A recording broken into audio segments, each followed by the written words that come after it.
How to change your phone number sa GCash. Pag-usapan na rin natin kung ma-update din ba yung G-score natin at ma-access yung ibang mga services katulad ng GBorrow, GSave at GInvest. Paano? Tara pag-usapan natin.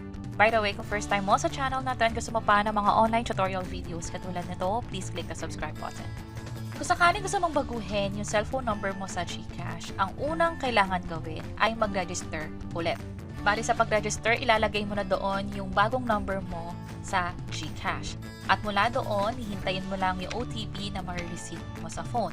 Kung sakaling nagkakaroon ng error katulad nito, ulitin lang, i-tap lang tong resend code at hintayin yung panibagong OTP na ma-receive mo katulad nito. And then after a while, ito na yung makikita mo. Meron kang dalawang option, new account or recover account. Sa experience ko dati, nung tinatry ko yung recover account, nagkakaroon ako ng issue. Parang paulit-ulit o hindi talaga ako nakakapag-proceed sa mga succeeding steps. That's why, kailangan ko na lang mag-create ng new account. Kapag nag-create kasi tayo ng new account, doon tayo pwede makapagpa-verify at mag-request sa GCash kung paano nga ba ita-transfer yung mga old features na na-access natin o yung mga old services papunta sa panibagong GCash number. So, mas pag-usapan natin yan very quick. Pero sa pag-register nyo ng new account, i-provide lang yung mga information na hinihingi dito, yung birth date, are you a Filipino? Yes. At personal info, ilagay dito yung complete name. I-highlight ko din na kailangan ng email address, i-update din yung nationality, at ano yung source of funds sa pag-open ng GCash account. Next naman ay yung current address, and then yung permanent address din. Kung pareho yung permanent address, i-check lang yung same as current address. And then sa pinakababa, wala na kasing referral code sa GCash. So, i-skip na lang or i-leave na lang to as blank and then click next. Ito yung kailangan mong i-review na information. Bago mag-proceed, i-double check na tama lahat and then i-click na yung confirm na button. This time, magka-setup na tayo ng MPIN. Ito yung pinakamagiging password mo sa GCash. So, dapat pareho yung MPIN. Pwede nyong i-tap yung eye icon to double check kung pareho ba yung MPIN na ine-enter ninyo. Kapag okay na, i-check itong I agree to the terms and conditions and hit confirm. Nakapag-register na tayo successfully, pero this time kasi yung GCash, ina-allow na lang niya na i-access yung GCash account sa iisang device lang. So kapag ganito, i-register na yung phone na to para sa GCash number na nire-register mo. I-click lang tong yes, register this phone, and then hintayin ang code na ma-receive sa phone. Ito yung code na na-receive ko, i-enter lang at i-click ang submit. So, na-register na natin itong device na to and successfully nakapag-sign up na tayo sa GCash. Kung makapansin nyo, hindi pa nag-require ng valid ID. Kakailanganin yung ID para sa pag-verify ng account. Hindi lang ID ang kailangan, maging selfie. At kailangan nyong mag-register at magpa-verify ng account kung gusto nyong ma-access yung lumang GCash account pa ninyo gamit yung bagong phone number. Click natin tong verify now. And sa GCash account nyo nga pala, pag pumunta kayo sa profile, meron ding button doon ng verify now. Just in case na walang mag-pop up na nag-sign up kayo, baka kasi nagkaroon ng update or baka may issue, dito nyo na lang hanapin sa profile na tab. And ito yung makikita ninyo, yung reminder tungkol sa ID, bawal ang Xerox, sa selfie, bawal ang may harang sa mukha, walang salamin, walang mask, walang sombrero. So, kumpletuhin muna natin yung mga information. Merong 5 steps dito. Tatanungin ulit yung birth date mo and also may question na are you a Filipino? Sagutin lang to. Ito yung list of valid ID na tinatanggap ngayon. Not sure, by the time na pinapanood mo to, baka magbago na. So, i-double check mo na lang mula dito. Huwag gagamit ng ibang ID. Yung mga ID lang na nakalagay dito ang dapat gamitin. Bakit? Kasi magkakaroon kayo ng mismatch error katulad nito. So, kapag ginamit nyo na yung ID dun sa list na inaalaw ng GCash, katulad nito, mag-proceed na sa selfie. Sa selfie, andito ulit yung reminder, walang harang sa mukha, dapat malinaw ang pagkakakuha. Click natin tong next para makapag-selfie na. And click natin tong okay. Nasa step 4 na tayo, magpo-provide lang ng mga information. So, yung first name, middle name, last name, nakuha na yan sa ID na in-upload natin. Contact number, date of birth, and then civil status. Meron din ditong place of birth, maging address. Kaplatihin lang din yan. Also yung work details. Ito yung pagpipilian for employment type. And then, depende sa employment type mo, tatanungin din yung mga iba pang question katulad ng rank or positions. Para sa nature of work, ito naman yung pagpipilian.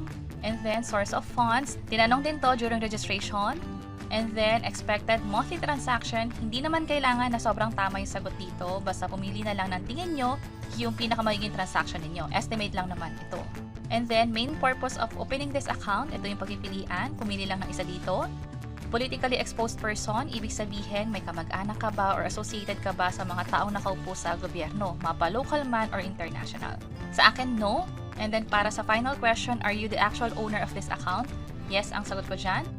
And then, baka mangyari sa inyo yung nangyaring error sa akin, may blanco pala akong naiwan katulad ng ID number. So kung ano yung ID number na nakikita ninyo dun sa ginamit ninyong valid ID, ilagay na lang din dito. And then, for some reason, na-exit ako. So, nung chinek ko na lang dito sa profile, nakita ko tong confirmation na you'll receive an SMS within 3 days. Sa case ko, hindi na umabot ng 3 days. Within parang 1 hour nga lang, nakakuha na ako ng confirmation or text na katulad nito. Verified na yung account ko. Pwede ko na ma-access yung GSave, G-Insure, maging yung sa Borrow. Sa Borrow, nandito yung mga features katulad ng loan, credit, at GGives na din. Yun nga lang, kailangan pa kasing i-transfer yung old account mo to new account. Baka kasi dito, hindi ka pa ma-allow dahil tingin ng GCash bago yung account mo. So kapag ganyan, mag-send na ng formal request. So paano yun? Dito sa mismong article ng GCash, kung sakaling gusto mo nang baguhin yung phone number nga na nakalink sa GCash, nagawa na natin yung step 1, ito yon. Ang step 2 naman ay mag-send na ng request. So paano mag-send ng request? Mangangailangan ulit ng isang valid ID, picturean iyon at i-upload. Saan i-upload? Dito sa form mismo. Sa form, dito fill upan yung mga information na kailangan, especially details tungkol sa old account and new account. Ilagay lang dito yung phone number ng old GCash number at yung bagong GCash number. Merong account type dito, and then maghihingi ng information like yung complete name, date of birth, email address na naka-register doon sa old account, what happened to your old number, andito yung pagpipilian, and then amount to be transferred from old to new, especially kung wala na kayong access doon sa old GCash number ninyo, mas maganda na ilagay dito yung amount. Pero kung na-access nyo pa yung dating GCash na yon, for some reason gusto nyo lang talagang palitan yung phone number, kayo na lang yung mag-express send para nga naman hindi na kayong maghintay. Dito kasi sa GCash, sa pag-transfer, maghihintay pa ito ng 48 hours for wallet balance. For other services, katulad ng nasabi ko kanina, yung sa GLoan, GCredit, GGives, maging yung sa GCash Card, Pera Outlet, GCrypto, GStocks, at sa GSave, maghihintay ito ng 14 days. Unfortunately, may mga ibang services na hindi pwedeng i-transfer. At ano-ano yung mga yon? Yung previous transaction history mo, which is na-access sa Transactions tab ng GCash app, hindi yan matatransfer. Also, yung G-score mo, hindi mo ito matatransfer. Ibig sabihin, kung ano yung score mo sa old account, hindi magkakaroon ng kaparehong score sa new account. Kailangan na pa ulit ito pataasin, at yun ay sa pamamagitan ng patuloy na paggamit ng GCash. Pagbayad man yan, gamit yung QR, pagbayad ng bills, invest, save, at pag-cash in na din. GForce, hindi rin ma-access maging yung sa Piggy Bank. Para naman sa GSave account, hindi lahat ma-update right away. Yung CIMB lang na inopen sa GSave ang ma-update. Kung sakaling meron kayong bank account sa BPI, Maybank, Cebuana, or Uno Ready, ang pag-update ng cellphone number nun ay gagawin sa mismong partner bank. So, balik tayo dito sa form. May iba pang tatanungin dito katulad ng GCash Mastercard, yung last 4 digit nun kung meron man. Kung wala, i-type lang dito ang NA. It means not applicable. G-Insure policy number, ilagay din. Subscription, kung meron man, yes. And then, piliin dito lahat ng subscription na meron ka.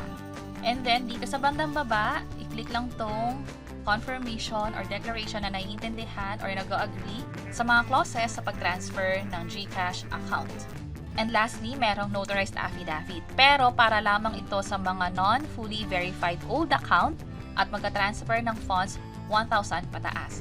Pero hintayin nyo na rin yung magiging update sa inyo ng GCash kapag nag-request na kayo, baka kasi mangailangan pa sila ng ibang mga requirements. Dito sa pinakababa, maglagay lang ng additional information just in case na meron, at yung mga images dito i-attach. I-click lang ang submit at hintayin ng update from GCash. Pwede nyo i-check yung email ninyo or yung notification na ma-receive via app. At yun yung proseso sa pag-transfer or pagpalit ng phone number sa GCash. Kailangan mag-register, magpa-verify ng account, at mag-send ng request sa GCash for transfer of these services. Lastly, yung old GCash number ninyo, madi-deactivate na yan, mabablock na yan, at kung sakaling i-register yan to be a new GCash account, hindi na yon pwede. Kasi na-block na nga yung number na yan from creating new GCash account or for using GCash app. And that's it. Sana nakatulong tong video na to. Kung oo, pakiclick ang like button at para sa iba't ibang mga tutorial videos, pwede nyong i-check ito nasa baba. Sana makatulong and see you sa mga next videos. Bye-bye!